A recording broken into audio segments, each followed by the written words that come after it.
Well, at the outset, let me first thank Professor Park and Professor Holland for this opportunity. Now, what we have learned so far from 5-6 speakers, that EU is facing a crisis, number of crises in fact. But one must understand that despite all the negative news about Europe, all the crises what we have learned, EU is still one of the biggest economies in the world. It still has one of the highest levels of productivity and fairly high per capita incomes. In fact, till recently, EU was seen as one of the very successful model of regional integration. And if one is just looking last 25 years, at the end of the Cold War, EU implemented two major projects, enlargement from 15 to 28 now, and then of course one is going. And the second was introduction of single currency, the euro. And in fact, almost every country in Central and Eastern Europe was they wanted to become member of the EU because this was seen as a sure ticket of rising prosperity as well as social security. Now, what is really happening now, in the EU today? Now, some of the tension what one can see, particularly if one is looking at Brexit, those tensions are not new. They are there in the European project, for the last couple of decades, with different manifestations.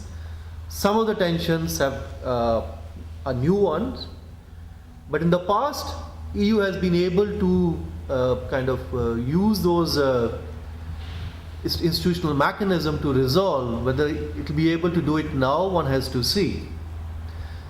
You see, although single currency was one of the major positive outcome of European integration project, but today, to a large extent, this is also one of the reasons why EU is facing certain crises. In fact, what I can see, there is a clear linkage between one crisis to another crisis. Started with the sovereign debt crisis in Greece, and from there, the moment it happened in Greece and in some of the other peripheral countries, the whole banking system in the EU came under stress because all the banks were exposed. And if any of the countries were going to default, the banking system would collapse. At least some of the banks would collapse, definitely. Now, to resolve that crisis, you had all the bailout packages accompanied by different austerity measures. Now, when the banking system is really, or the financial system is under stress, they became very cautious of further lending. And then you also have, with all the packages, austerity measures, so you have less investment available now in Europe, and then less growth. As the reason you see, there is a relatively low growth in all those countries. When you have low growth, you have higher unemployment, and when you have higher unemployment, obviously you have rising discontent, which would be used by right-wing political parties as well as ultra-left political parties. One can get into all the examples. And along with that, you also have rise of nationalism. You're also finding for the scapegoat, whether it could be refugees, or you have now Brexit or Catalonia. So it means what I can see, that there is clear linkage from the European projects of the single currency with many other crises what are happening. Now, if that is the kind of your diagnosis, then what is happening in the last 2 years as a result of series of measures? Now, some of those, I think, problems they have been able to tackle. So there has been relative calm in the markets. At the same time, you can see the pressure on politics is also less what it was, say, in 2015. But the basic fundamental problems of Europe still remain. Now, can you run a system with one monetary policy and 27 or 28 different fiscal policies? Now, one of the way, in fact, European Union institutions and the leadership is trying to resolve this issue is for further integration.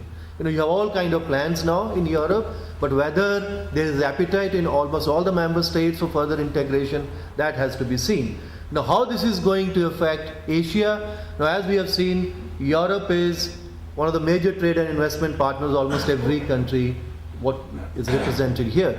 So obviously there is a huge stake for Korea, for China, for Japan, India, stability in Europe and continued growth in Europe, because all these economies are very much linked. So everyone is looking very carefully what is happening in Europe.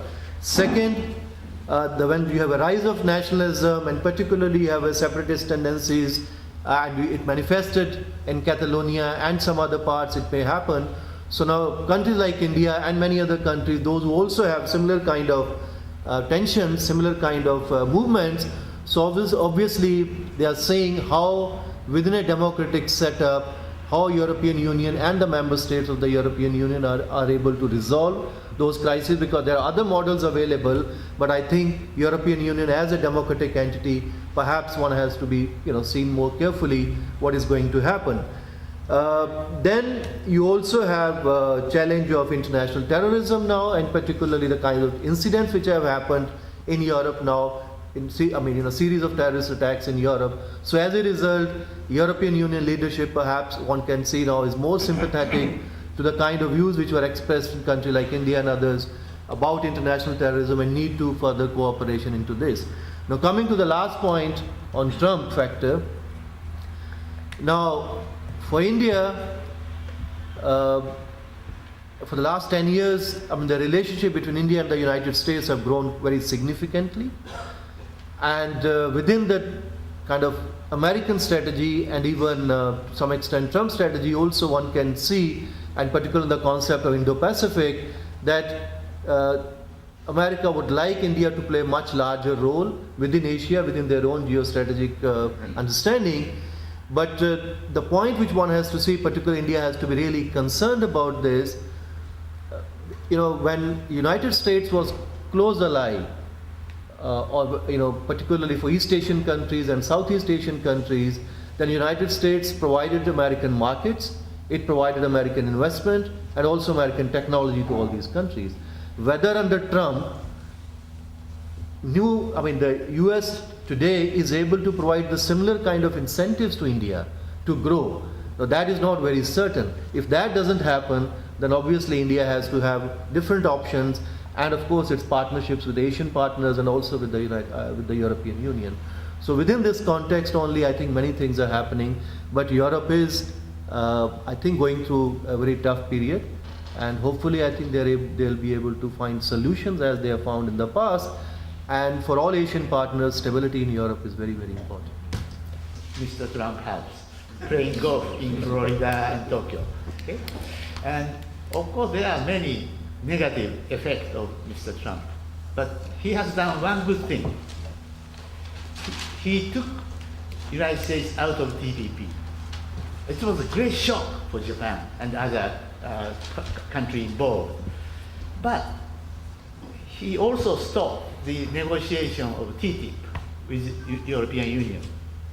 So European Union and Japan were speeded up their negotiation on your economic partnership agreements. Without Trump shock, negotiation lasted much longer. So he has done a good thing to push the negotiation. Thank you.